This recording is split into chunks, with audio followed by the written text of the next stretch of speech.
Magandang umaga Pilipinas, magandang umaga Puerto Princesa at sa buong lalawigan po ng Palawan. Para sa malaking misyon at mas malawak na paglilingkod sa bayan, narito na ho ang ating pong mga balita. Super Radio Puerto Princesa DYSP. Ito ang balita.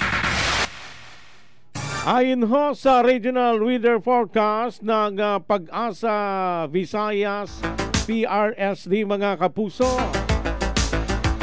kaninang alas 5 ho madaling araw, Intertropical Convergence Zone pa rin ang nakaapekto sa Palawan at sa Mindanao. Samantala, shared line ang nakaapekto sa eastern section ng Northern Luzon at Northeast Monsoon o Amihan ang nakaapekto sa nalalabing bahagi ng Northern Luzon. Bantay Panahon! Ang silangang bahagi ng Visayas ay makakaranas ng maulap na papawirin na may kalat-kalat na mga pag-ulan, pagkulog at pagkidlat ng dahil ho sa easterlies. Ang natitirang bahagi ng Visayas, kasamang Palawan at Isla ng Kalayaan at Occidental Mindoro ay makakaranas ng bahagyang maulap hanggang sa maulap na papawirin na may pulo-pulong mga pag-ulan, pagkulog at pagkidlat dulot ng easterlies.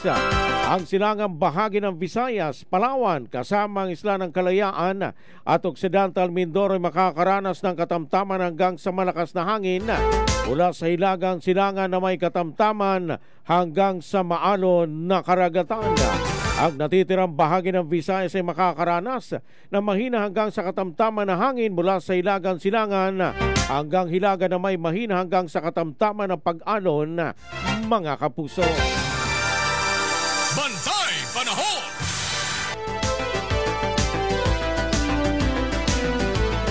Samantala mga kaibigan, sa iba pang balita, Super Radio Puerto Princesa DYSP. Ito ang balita.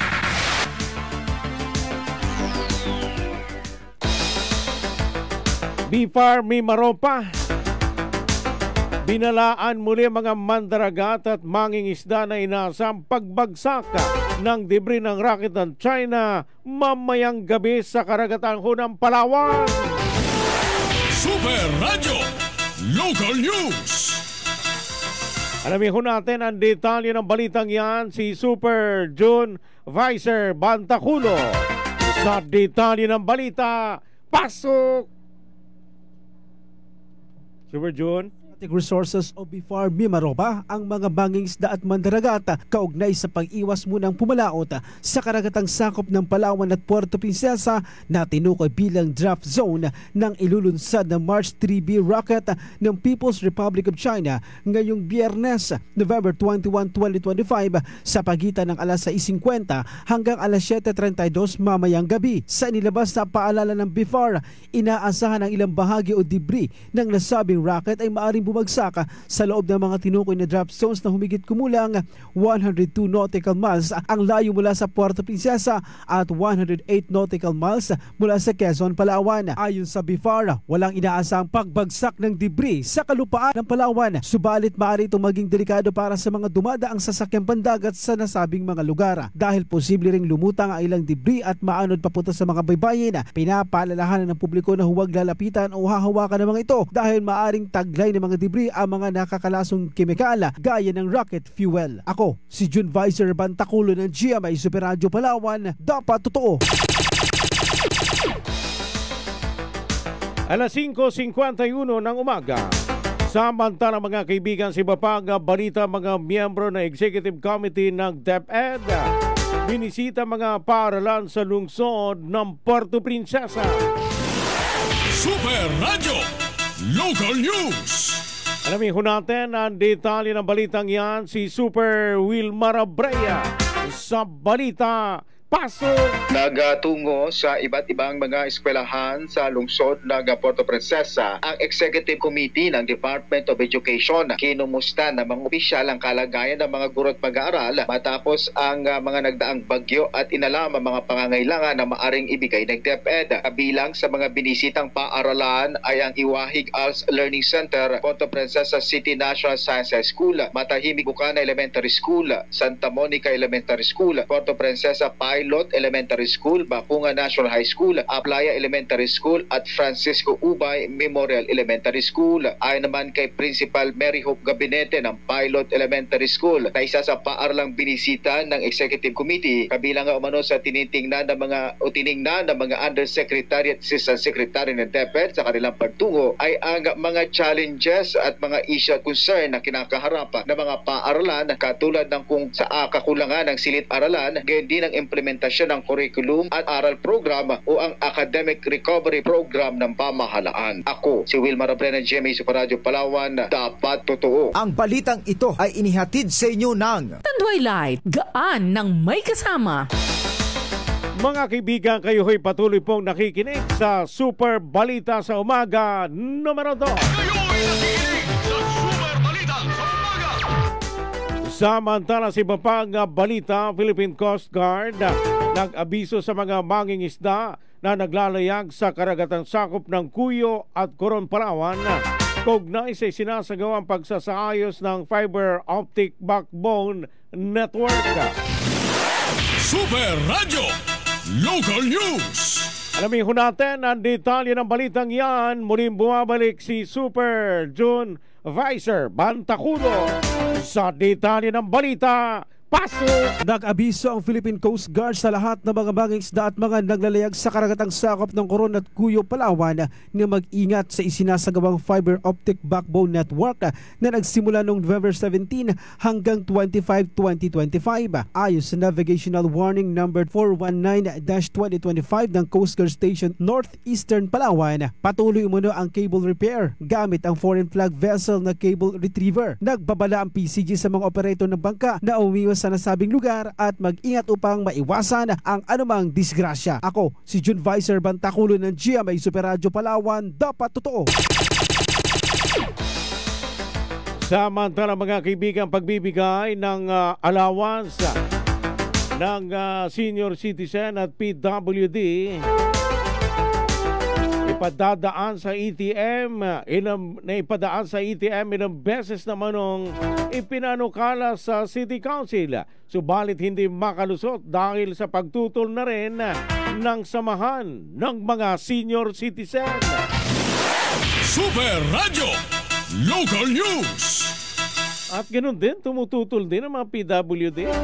Alamin nga ho natin mga kaibigan ang detalye ng balitang yan kung bakit Super Wilmar Abrena. Pasok! Tatlong beses na umanong ipinanukala sa Sangguniang Panlungsod na ang pagbibigay ng allowances sa mga senior citizen at PWD ay idaan sa ATM. Ay kay Konsehal Modesto Rodriguez II, sa tatlong beses na ipinanukala ito sa City Council, ay makatlong beses din umano itong tinutulan ng mga asosasyon ng senior citizen at PWD. Lan umano sa mga rason ay dahil wala umanong ATM sa mga rural barangay kung kaya pupunta pa ang mga ito sa poblasyon para lamang mag-withdraw. Sa dami rin umano ng mga tumatanggap ng allowances sa senior citizens sa syudad na halos 30,000 at PWD na nasa 12,000 o kabuang 42,000 na mga individual na kung naka-ATM ay siya rin umanong dami ng pipila sa ATM. Kung kaya't ayon umano sa kanila, mas pabor na ihatid sa kanilang mga barangay ang kanilang mga allowances. Ako, si Wilmar Abrena ng GMA Super Radio Palawan, dapat totoo.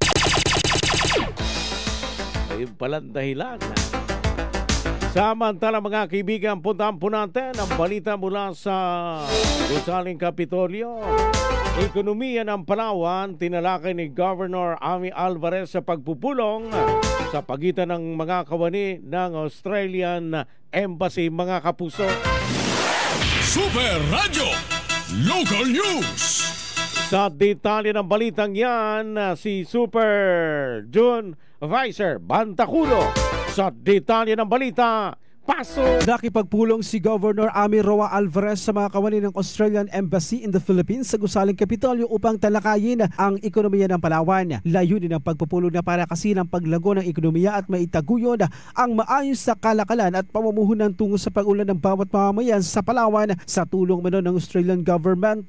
Sa pagpapalakas sa operasyong pang-ekonomiya, pinapadali umano ng Embahada ang kooperasyon sa mga pangunahing sektor tulad ng agrikultura, infrastruktura, renewable energy at pagbibigay ng iba pang kaalaman at pagkadalubhasa ng Australia upang matulungan sa pag-unlad ang Pilipinas. Samantala, inaasahan ang pag-uusap sa pagitan ng provincial government ay magbubukas ng magandang ugnayan sa embahada at lalawigan ng Palawan na siyang bahagi ng Palawan Plus Development Agenda ni Governor Alvarez na effective partnership na may layuning palakasin ang mga ugnayang pang-ekonomiya at pag-unlad sa pamamagitan ng produktibong pakikipag-ugnayan.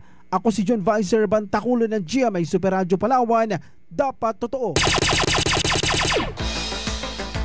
133 million pesos na halaga ng hinihinala ang illegal na droga na recover sa baybayin ng Linapakan, Palawan. Super Radio Police Report.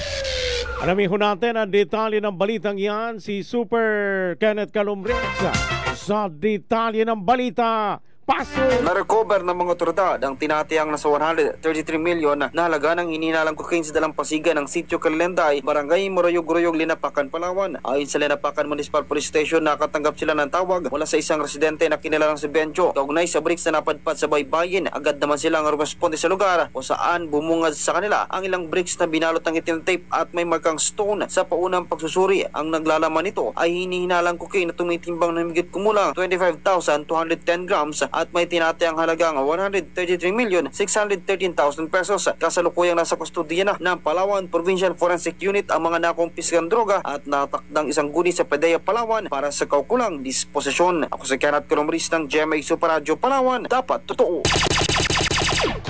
Sa mga nagtatanong kung brown out din daw dito sa amin, brown out din po.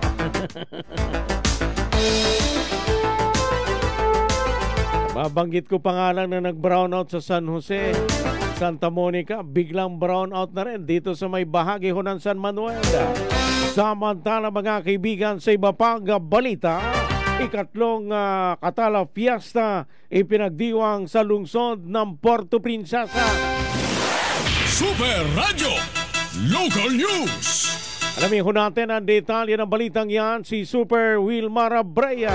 Meron pong detalye ng balita. Paso! Ipinagdiwang dito sa lungsod ng Puerto Princesa ang ikatlong Katala Fiesta sa pangunguna ng Katala Foundation. Iba't ibang mga aktibidad ang isinagawa na nakasentro para sa pagpapatas pa sa kamalayan, lalo na ng mga kabataan sa pagprotekta sa ibong Katala at iba pang buhay ilang. Ayon kay Indira Widman, Chief Operating Officer ng Katala Foundation, ang pagdiriwang ng Katala Fiesta ngayon ay may dalawang kadahilanan. Ang pagkakapasa ng Katala Protection Ordinance sa lungsod o ang ordinansa para sa pagprotekta ng mga Katala. Pangalawa umano ay para sa mga kabataan para mamulat sa mga nangyayari at kamalayan sa pagprotekta sa Katala. Naglatag naman ng iba't ibang mga aktibidad at mga patimpalak na nilahukan ng iba't mga mag-aaral sa lungsod. Ang pagdiriwang ng Katala Fiesta kabilang ang Wild Shots Competition kung saan kampiyon ng Iwahig National High School, Environmental Montage kung saan kampiyon ng Palawan State University Main Campus. Mayroon ding bird race na ang Westcom Elementary School ang first place, Biodiversity Quiz B kung saan kampiyon ng City Science High School, Environmental Chanting na nakuha naman ng PNS, Costume Contest, kampiyon ng Puerto Princesa National Science High School at Iguhit sa Bayo na hinirang naman na kampiyon ay ang Mangingisda National High School. Ako, si Wilmar Abreya ng GMA Super Radio Palawan, dapat totoo.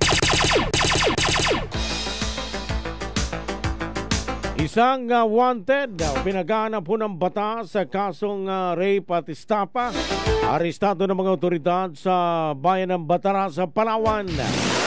Super Radio Police Report. Alamin ho natin ang detalye ng balitang yan si Super Kenneth Calumbrez sa detalye ng balita. Paso. Arestado ng mga otoridad sa bayan ng Batara sa Palawan ng isang pinaghahanap na batas na may kinakarap na kasong rape at estafa. Kinilala to sa alias na Eddie, 79 years old at residente ng barangay Marangas sa naturang munisipyo. Ang pag-aresto ay base sa warrant of arrest na inilabas para sa kanyang kinakarap na kasong rape na walang inilang piyansa at kasong estafa na may inilang piyansang 40,000 pesos para sa pansamantalang kalayaan. Kasalukuyang nasa kustodiya na ng pulisya na nabanggit ang aresto para sa kaukulang disposisyon. Secretary Maris ng GMA Super Radio Palawan, dapat totoo.